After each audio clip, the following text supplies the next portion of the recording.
गुरुवार बृहस्पति देव की व्रत कथा सुनने से प्रभु की कृपा प्राप्त होते हैं और दुख दरिद्रताएँ खत्म होते हैं।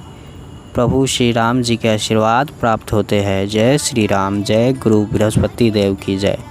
जैसी सच्ची भावनाएं से राजा रानी उनकी कथा का गुणगान किए तो उनकी सभी इच्छाएं बृहस्पति जी ने पूर्ण की थी। इसलिए पूर्ण कथा सुनने के बाद प्रसाद लेकर जाना चाहिए। हृदय से उनका मनन करते हुए जयकारा बोलना चाहिए। बोलो बृहस्पति देव की जय, श्री सीताराम की जय। जय बृहस्पति देव। जो भी इस कथा को सुनेंगे वो सभी उनकी मनोकामनाएं पूर्ण करना है। प्रभु दया करना। जय सिया राम। प्यारे भक्तों, अब सुनिए बृहस्पति देव की व्रत कथा। प्राचीन काल में एक ब्राह्मण रहता था। वह बहुत निर्धन था। उसके कोई संतान नहीं थी। उसकी स्त्री बहुत मलिनता के साथ रहती थी। वह स्नान करती, किसी देवता का पूजन न करती। इसमें ब्राह्मण देवता बहुत दुखी थे। बेचारे बहुत कुछ कहते थे किंतु उनका कुछ परिणाम न निकला। भगवान की कृपा से ब्राह्मण के घर स्त्री कन्या रूपी रत्न पैदा हुआ। कन्या बड़ी होने पर प्रातः स्नान करके विष्णु भगवान का जाप, बृहस्पतिवार का व्रत करने लगी। अपने पूजन पाठ को समाप्त करके विद्यालय जाती। अपनी मुट्ठी में जौ भर के ले जाती। पाठशाला के मार्ग में डालती जाती। जब ये जौ स्वर्ण के हो जाते, लौटते समय उनके बीनकर ले आती। एक दिन वह बालिक सूप में की जौ को फटक रही थी, साफ कर रही थी कि उसके पिता ने देख लिया और कहा, हे बेटी, सोने का सूप होना चाहिए। दूसरे दिन बृहस्पतिवार था। इस कन्या ने व्रत रखा था। बृहस्पति से प्रार्थना करके कहा, मैंने आपकी सच्ची मन से पूजा की। आप मेरे लिए सोने का सूप दे दो प्रभु।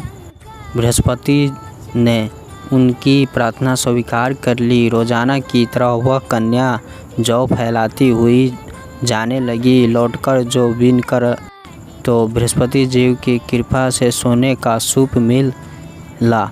उसे वह घर ले आई और उसमें जौ साफ करने लगी, परंतु उसकी माँ का वही ढंग रहा।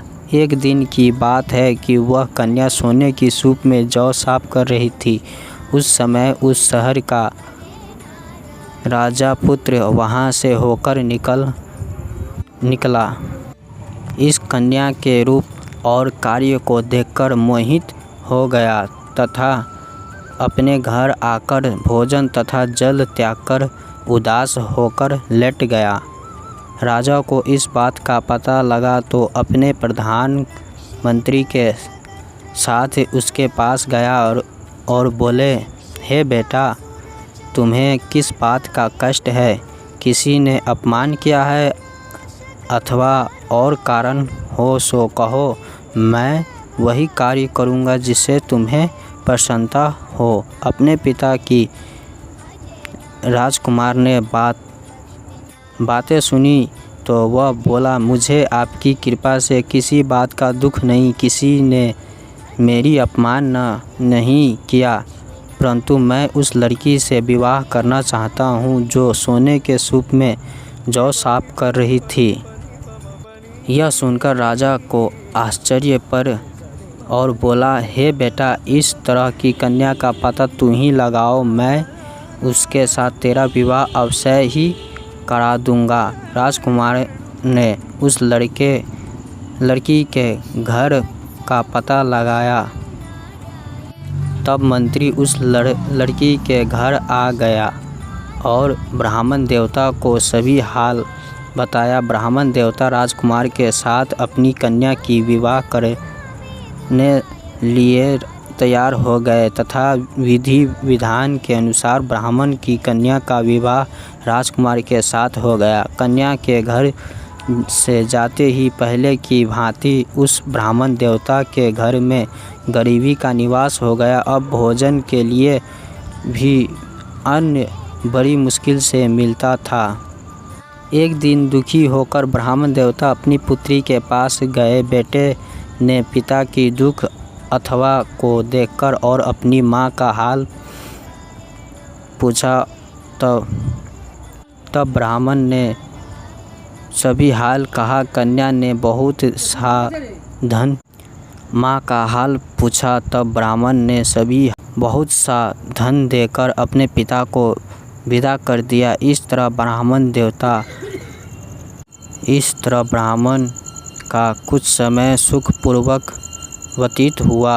कुछ दिन बाद फिर वही हाल हो गया। ब्राह्मण फिर अपनी कन्या के यहाँ गया और सारा हाल कहा तो लड़की की बोली, हे पिता, आप माता जी को यहाँ लिया, मैं उसे विधि बता दूंगी जिससे गरीबी दूर हो जाए। वह ब्राह्मण देवता अपनी स्त्री को साथ लेकर पहुँचे तो अपनी माँ को समझाने लगी, हे माँ, तुम प्रातःकाल प्रथम स्नान करके विष्णु भगवान का पूजन करो तो सब दरिद्रता दूर हो जाएगी। परंतु उनकी माँ ने एक भी बात नहीं मानी। प्रातःकाल उठकर अपनी बच्चों की जूठन को खा लिया। इससे उसकी पुत्री को बहुत गुस्सा आया और एक रात को कटोरी से अभी सामान निकाल दिया और अपनी माँ को उसे बंद कर दिया। प्रातःकाल उसे निकाल तथा स्नान आदि कराकर पाठ पूजा करवाया। उसकी माँ की बुद्धि ठीक हो गई और फिर प्रत्येक बृहस्पतिवार को व्रत रखने लगी। इस व्रत के प्रभाव से उसके माँ बाप बहुत ही धनवान और पुत्रवान हो गए। बृहस्पति जी के प्रभाव से इस लोक के सुख भोगकर स्वर्ग को प्राप्त हुए।